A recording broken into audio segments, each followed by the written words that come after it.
Bonjour et bienvenue dans ce cours vidéo sur le CSS. On va parler du texte, de l'alignement de texte. Donc, comment ça fonctionne? Là, j'ai rempli au fait notre contenu, notre div avec du lorem. J'ai mis du lorem 300, donc 300 mots, du dummy text. Donc, on a le background color que j'ai mis, le padding que j'ai mis à 5 pixels pour qu'il soit un petit peu décollé au fait des bordures. Et puis, on a notre width et puis le height que j'ai mis en auto. Donc, si on vient ici et qu'on met texte et line, donc par défaut pour nous, puisque c'est écrit de la gauche vers la droite, donc par défaut la valeur c'est left. Donc si on met left, ça va rien changer, ça va rester la même chose. Mais si on met right, donc qu'est-ce qui se passe? C'est que le texte il va se déplacer vers la droite. Voilà, donc on voit que le texte ici est un petit peu déplacé vers la droite. Il y en a qui sont restés ici, ben, c'est à cause de la taille du mot. Donc voilà. Donc à part right, on a la possibilité de mettre justify. Donc justify, ce qu'il fait c'est quoi?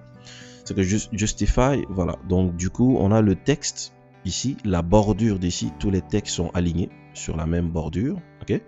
Par là aussi à droite, tout le texte aussi est aligné sur la même bordure. Donc c'est un petit peu différent de center. Center, ça ne fait pas ça. Donc, au lieu de justify, si on met center, pour voir juste la différence, vous voyez, le texte, en fait, il ne s'est pas aligné ici. Donc, c'est pas du tout aligné, il y a un petit peu de décalage.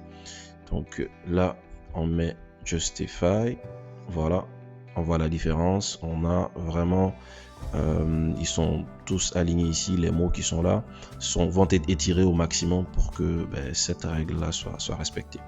Après, on a la possibilité, par exemple, au lieu de mettre du texte align, on a la possibilité d'aligner la dernière ligne de notre texte. Donc ça se fait avec texte align last.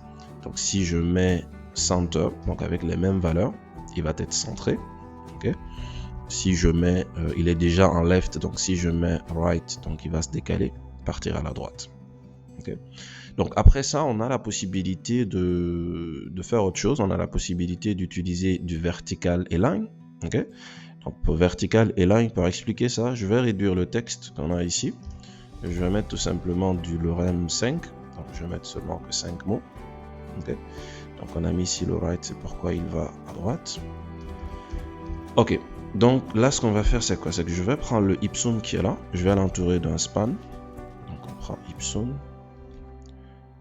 On va le couper, donc on va le mettre à l'intérieur ici. Je vais le mettre une classe. Ok, donc la classe, je vais te donner le même nom. Je vais mettre ici aussi ipsum.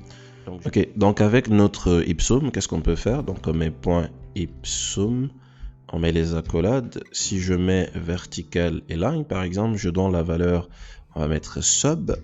Vous allez voir qu'il va se comporter comme étant un indice, donc il descend en bas. Ou bien au lieu de sub, on a la possibilité de mettre super, donc il va se comporter comme un exposant.